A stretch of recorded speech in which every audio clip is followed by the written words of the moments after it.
Thank you very much, Lascan Corla. 3 years ago, my colleagues and I in the Labour Party sought a mandate from the people.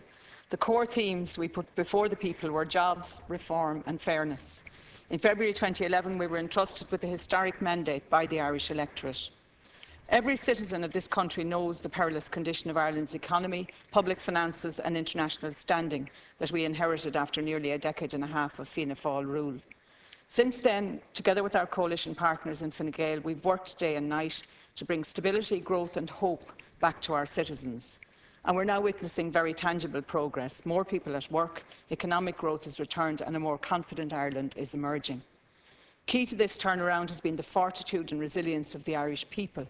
And I know that Irish citizens have made very significant sacrifices. We owe it to these people to follow through on our programme for government commitments and to work to ensure that improvements in the quality of life go hand in hand with a revitalised economy. And this is especially true in the area of housing. The programme for government outlines a number of commitments on key areas such as Ghost Estate, social housing, urban regeneration and homelessness. And these commitments have been or are well on the way to being implemented.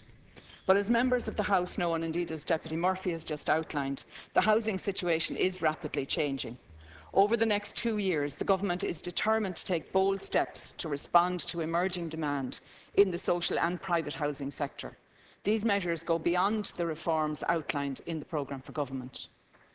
Before I address these issues, Ceann Comhairle, I want to outline to the House the progress achieved on programme for government commitments.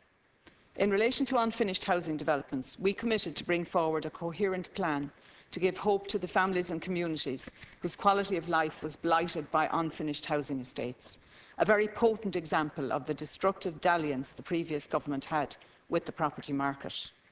Since then, we've reduced the number of unfinished estates by 56%. We've brought back hope to thousands of families who previously thought they were stranded for God knows how long in appalling living conditions.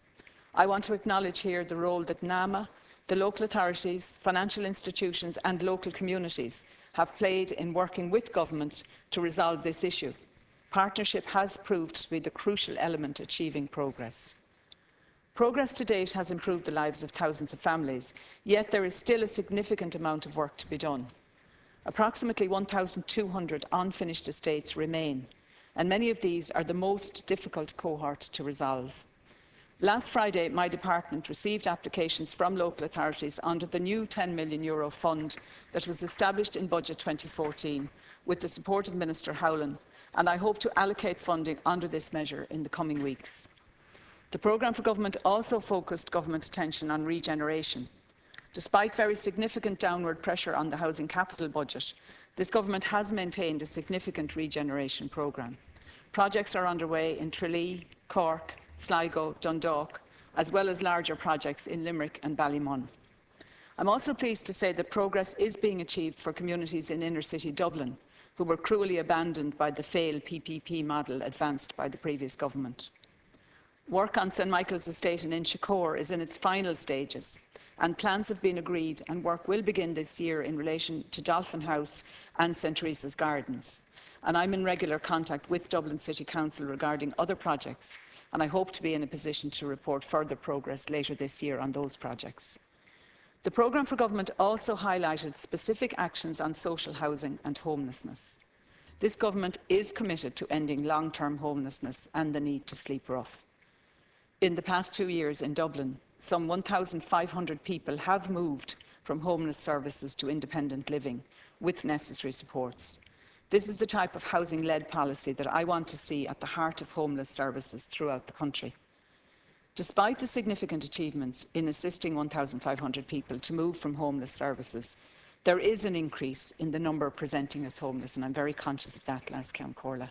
And worryingly, there's also an increase in the number of families presenting. This is an urgent issue, particularly in the Dublin and surrounding regions. In the last number of weeks, we've formed the implementation structures recommended in the first report of the Independent Oversight Group. The most important issue in terms of both short and medium-term responses to homelessness is the supply of appropriate long-term accommodation. In the coming weeks, I will be examining all sources of supply, held publicly, privately, or indeed in NAMA, that can be utilised to provide adequate emergency accommodation and, more importantly, stable long-term accommodation. Securing supply will reduce our reliance on expensive and often inappropriate emergency accommodation and give people security and stability. And indeed, the family referred to by Deputy Murphy, I think, is one of those examples of the families that we have to ensure that we take quick action for. I do not underestimate the challenge in sourcing supply, given the lack of new building in Dublin over the past 5 to 6 years, but I am determined to examine every available option to tackle the scandal of homelessness. Increasing both public and private housing supply is a critical issue for the Government, as both the Taoiseach and the Taoiseach outlined in the House yesterday. In the coming weeks, the Government will agree and publish its construction strategy, which will facilitate an uptake in development and has the potential to create thousands of jobs. As part of the public capital investment in housing, the coming 18 months will see in excess of €200 million being invested to expand and enhance our housing stock. Investment in regeneration and unfinished estates will total some €80 million this year, and additional measures include a new €65 million local authority mainstream building programme that I will allocate in the coming weeks. An additional €15 million investment that will bring more than 300 long-term vacant local authority housing units back into use. A new 2-year capital investment in housing for people with a disability, the elderly and people who are without a home, that will see some €35 million invested this year and next year.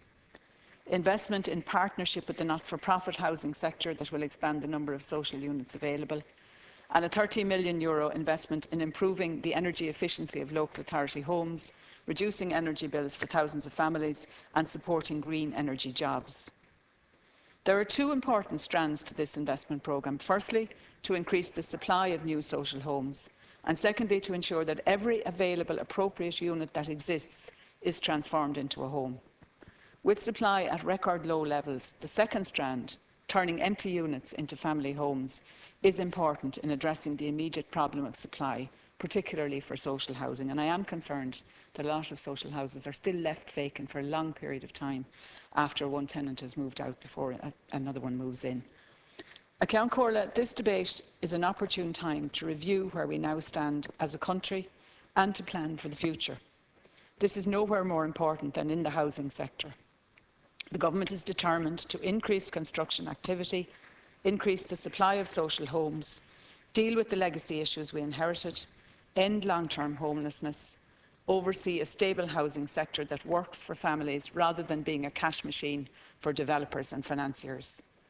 The programme for Government provides us with a solid base for that reform agenda. Much of that work is largely achieved or substantially underway. However, as the economy recovers, we need to respond to emerging challenges in the housing sector, and I'm aware that those challenges are acute in many parts of the country. Innovative public investment, partnership with the not-for-profit sector, and a coherent strategy for construction and home building. These are just some of the issues where policy is now focused in my department. I also want to state, Alas Ceann Comhairle, that I do not have a monopoly on wisdom, and constructive suggestions from both within and outside this House will be given full consideration. The country is changing. The despair and sense of betrayal that marked the public mood 4 and 5 years ago is being replaced. We can once again face the future, knowing that the decisions we take are of our own making, not appendages to a Troika deal. Much work needs to be undertaken, but this country has changed. It has changed for the better. In the next 2 years, this Government will continue to work to improve the lives of families across the country, creating jobs, promoting reform and ensuring fairness. Now the next